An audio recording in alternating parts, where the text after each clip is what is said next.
Second law already discussed in previous video, हम पढ़ चुके हैं कि न्यूटन का सेकेंड लॉ कौन कौन से फैक्टर पे डिपेंड करता था, किस किस पर हमने मतलब उसे कौन कौन से नए कॉन्सेप्ट्स डेवलप कर लिए थे। एक सिंपल सी चीज और है कि जो यहाँ पर न्यूटन का सेकेंड लॉ था वो कहीं ना कहीं mv minus mu upon r।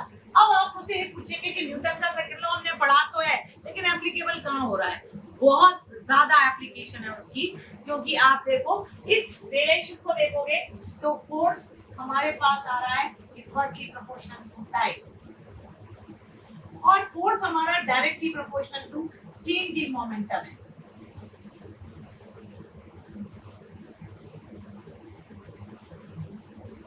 Change in momentum बहुत इंपॉर्टेंट कॉन्सेप्ट यहाँ पर आप देखिए।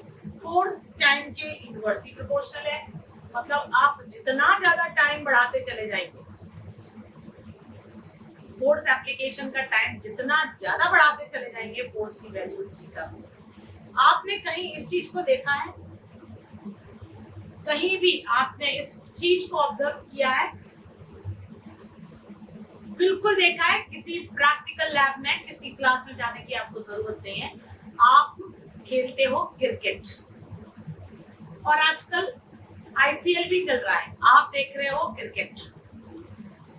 और जब आप क्रिकेट का मैच देख रहे हो तो क्या आपको मालूम है वहां पर एक न्यूटन का बहुत इंपॉर्टेंट कॉन्सेप्ट एप्लीकेबल हो रहा है कि जब प्लेयर क्रिकेट के बॉल को कैच लेता है, जब भी क्रिकेट का प्लेयर कैच लेता है तो वो एकदम बॉल नहीं पकड़ता, वो अपने हाथों को धीरे धीरे नीचे लाता चला जाता है और बॉल उसके हाथ में रहती है। एकदम झटके से नहीं पकड़ता, एकदम झटके से भी पकड़ सकता ना, जल्दी मालूम चल जाएगा कैच छूट गया, लेकिन नहीं, वो इसलिए कि अगर हमने टाइम को इंक्रीज कर दिया है तो फोर्स की वैल्यू कम हो जाएगी, और जितनी ज्यादा फोर्स की वैल्यू कम होगी हमारे हाथ में उतनी देर से मोमेंटम चेंज होगा, और अगर देर से मोमेंटम चेंज होगा तो निश्चित रूप से उसकी वैल्यू भी कम हो जाएगी, और जो पुश हमारे हाथ में लगना चाहिए था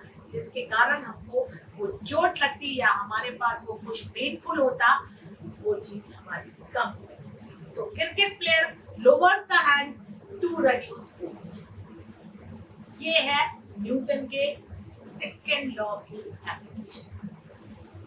आपने देखा होगा कि जो जंप करते हैं, हाई जंप, लॉन्ग जंप, वहां पर कुशन्स लगे होते हैं, या तो कुशन्स लगे होते हैं या उस एरिया में जहाँ जंपिंग पिट्स जो होते हैं उस पर सैंड डाली जाती है। सैंड इसलिए डाली जाती है कि नॉर्मल रिएक्शन कम हो जाए, जितना रिएक्शन ज्यादा होगा उतना ज्यादा फोर्स। ठीक है, तो क्या होता है, जैसे सैंड डाली तो जो प्लेयर है जंप करके उस सैंड पर गिरेगा तो it will go in downward direction, penetrate in the sand, it will not be rebounded back directly, and in that delay of time the force which has to be applied on the body of that particular player will get reduced, and as it gets reduced, what happened, the person who has taken a long jump or high jump and fallen down in the sand pit will not get the injury। बहुत ही important concept इस Newton के second law, बहुत जगह applicable है। आप देखिए जितने भी एप्लायंसेस आपके आते हैं घर पर वो सारे थर्मोकोल शीट पे पैक होकर आते हैं, रिएक्शन कम करते हैं। जो फ्रूट्स आते हैं उनकी जो बॉक्सेस होते हैं उसके अंदर स्ट्रॉ रखा रहता है, और ज्यादातर जो बॉक्सेस होते हैं उनको पेपर के बीच में फ्रूट्स को रख दिया जाता है to reduce the reaction time. हमेशा रिएक्शन टाइम बहुत ज्यादा लाइफ में इफेक्ट करता है। हम खुद को भी, अगर कभी कोई दो लोग आपस में बात कर रहे हैं और अगर उसमें से किसी एक को एंगर अगर आता है, गुस्सा अगर आता है, उस समय दूसरे इंसान को वहां से हट जाना चाहिए, to make a delay in that anger, and he will observe after some time, जब उसके पास जाएगा तो वो गुस्सा शायद खत्म हो जाएगा। रिएक्शन रेट ही सबसे बड़ा कॉन्सेप्ट है जो इमोशनली, मेंटली, फिजिकली कहीं ना कहीं हमको चोट पहुंचा सकता है। Are there the force which acts is newton's second law of motion. ठीक है, ये कुछ एग्जांपल्स थे हमारे पास। अब हमने फर्स्ट लॉ पढ़ लिया, हमने बॉडी को रखा, उसकी पोजीशन चेंज करी, उसकी पोजीशन चेंज करने के लिए हमने फोर्स लगा दिया, फोर्स से उसकी पोजीशन चेंज हो गई। अब उसकी पोजीशन चेंज हुई है तो क्या वो रिएक्ट करेगा? नहीं करेगा। कितना करेगा? फाइनली हमारे हैं न्यूटन के थर्ड लॉ पर। भाई कोई चीज आपने कहीं रखी है या किसी चीज को आपने पुश किया है और आपने एक बॉल दीवार में मारी, तो आपने उसको मोशन दिया, उसका मोमेंटम चेंज किया न्यूटन के सेकंड लॉ से। अब क्या होगा? वो बॉल उस दीवार वो बॉल को वापस बाउंस करेगी। क्या हो गया? रिएक्शन। तो अब हम आ जाएं न्यूटन के थर्ड लॉ पर। और न्यूटन का थर्ड लॉ जो है वो कहीं ना कहीं एक्शन और रिएक्शन का कॉम्बिनेशन है। एक्शन और रिएक्शन का कॉम्बिनेशन। तो actually action on one body and reaction will be on another body.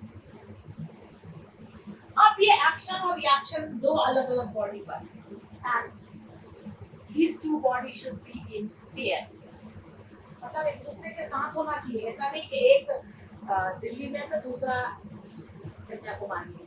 They should be moving parallel, and if action is taken on one body, the reaction will be always applied by the second body. ऐसा ये हमेशा होता है कि life में भी है। एक कहावत भी बहुत बोली जाती है, जैसा बोगे वैसा काटोगे, टेक फॉर दैट। सब एक्शन और रिएक्शन का मतलब है। तो हम न्यूटन के थर्ड लॉ को यहाँ डिफाइन कर रहे हैं। The statement of Newton's third law: every action there will be equal and opposite reaction, provided that action and reaction acts on two different bodies. Body should be paired. Body should be paired. तो ये हमारा Newton का third law था। और इसमें एक concept आपको ध्यान रखना है, जेट प्लेन्स।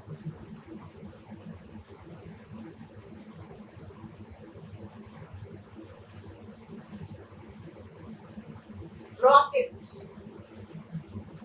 है ना?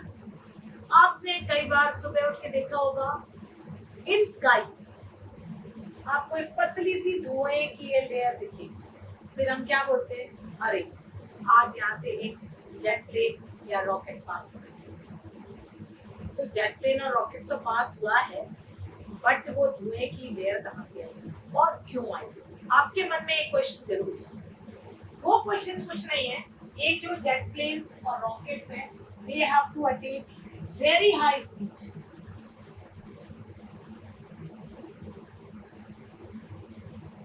They have to attain very high speed. तो उसमें उनका जो मशीनरी एप्लीकेबल पार्ट है, उसके साथ साथ यहाँ से हम लिक्विड फ्यूल को बर्न करते हैं।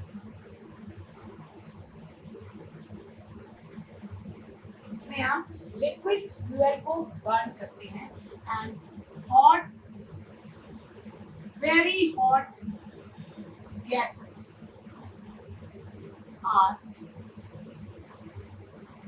ejected from back. बहुत जो जलती हुई गैसेस है, जब फ्यूल बर्न होता है तो गैसेस इजेक्ट होती है फ्रॉम बैक, और ये जो गैसेस इजेक्ट हो रही है, this ejected gas action apply action in atmospheric layers. Atmospheric layers पर ये एक्शन करता है and reaction from atmospheric layer, reaction from atmospheric layers provides additional velocity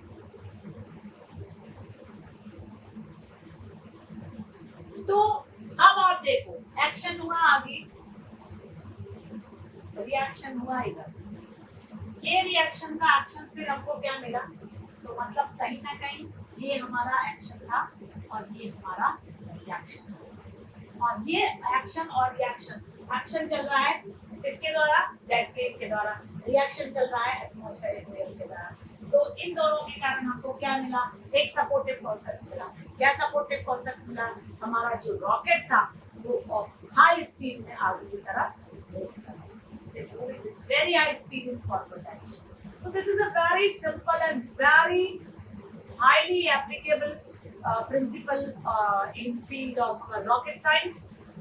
ये डिपेंड कर रहा है more or less on Newton's third law of motion, reaction equal and opposite reaction, provided that action and reaction acts on two different points. Simple है।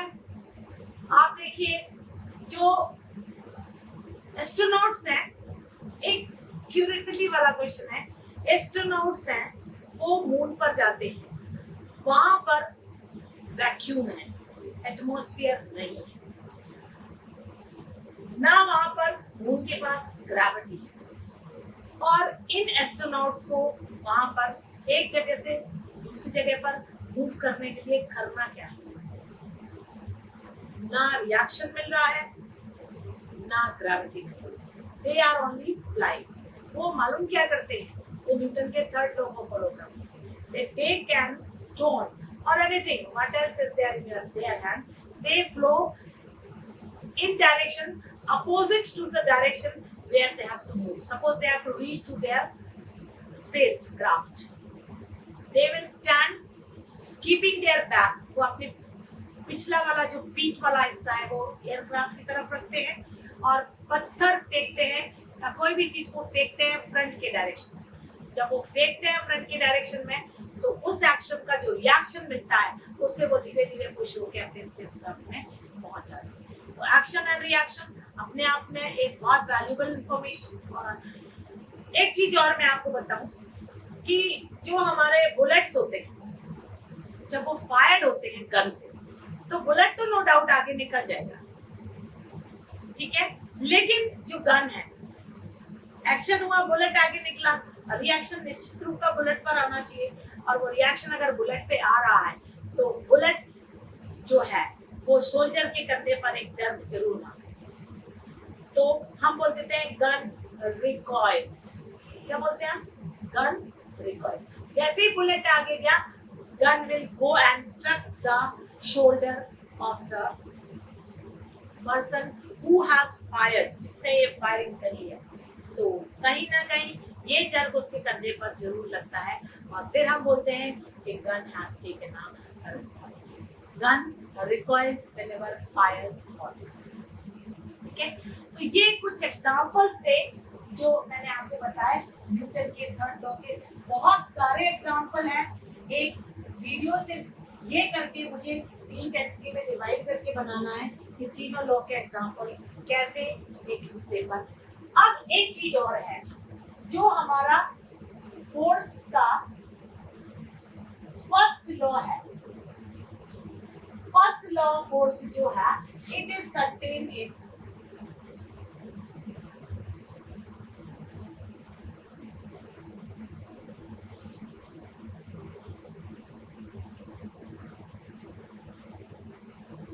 इसको हम कैसे justify करें,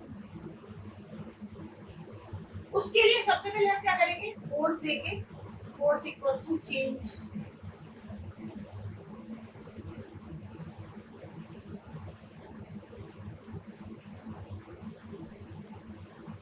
simple force की जो डेफिनेशन है उसके हिसाब से जो फॉर्मूला है उसको हम डालेंगे, force equals to Mp minus Mu upon T आ रहा है। अब force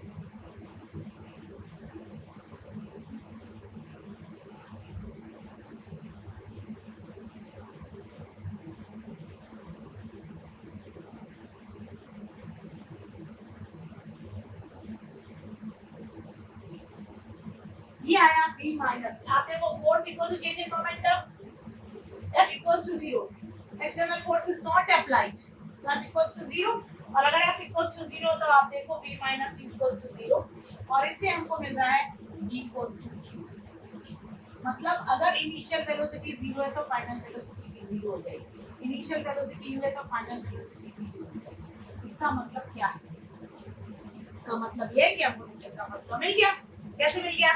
for if a external force applied on the body is 0, then if external force applied on the body is 0, body in rest will remain in rest, body in motion will remain in motion. So you can just imagine that Newton's first law is contained in Newton's second law. मतलब Newton के second law से भी हमको Newton का first law मिल सकता है। ठीक है ना? न्यूटन के सेकेंड लॉ में अगर हम एक्सटर्नल फोर्स की वैल्यू 0 कर दें तो फाइनली हमें न्यूटन का फर्स्ट लॉ भी मिल सकता है।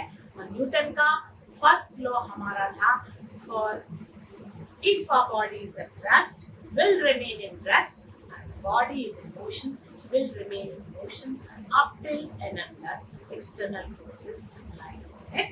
और न्यूटन के सेकेंड लॉ में जब हमने एक्सटर्नल फोर्स अप्लाई कर दिया 0 तो v इक्वल्स टू u आ गया। अगर u 0 है तो v 0 और u की वैल्यू सेम भी हो सकती है अगर बॉडी कांस्टेंट वेलोसिटी से चले। फाइनली मैंने आपको न्यूटन के सेकेंड लॉ के बहुत सारे एग्जांपल्स यहाँ समझाए हैं, प्लस मैंने आपको न्यूटन का थर्ड लॉ भी समझाया है। लेकिन अभी एक और कॉन्सेप्ट इस चैप्टर का जो बाकी है वो है मोमेंटम। उस पर हम थोड़ा सा वर्क और करेंगे और हम एक नया स्टेटमेंट वहाँ निकाल रहे हैं, conservation law of conservation of momentum. उसको हम वेरीफाई करेंगे और फिर फाइनली हम पढ़ेंगे न्यूमेरिकल सीरीज फॉर चैप्टर 2। तो आज के लिए इतना ही।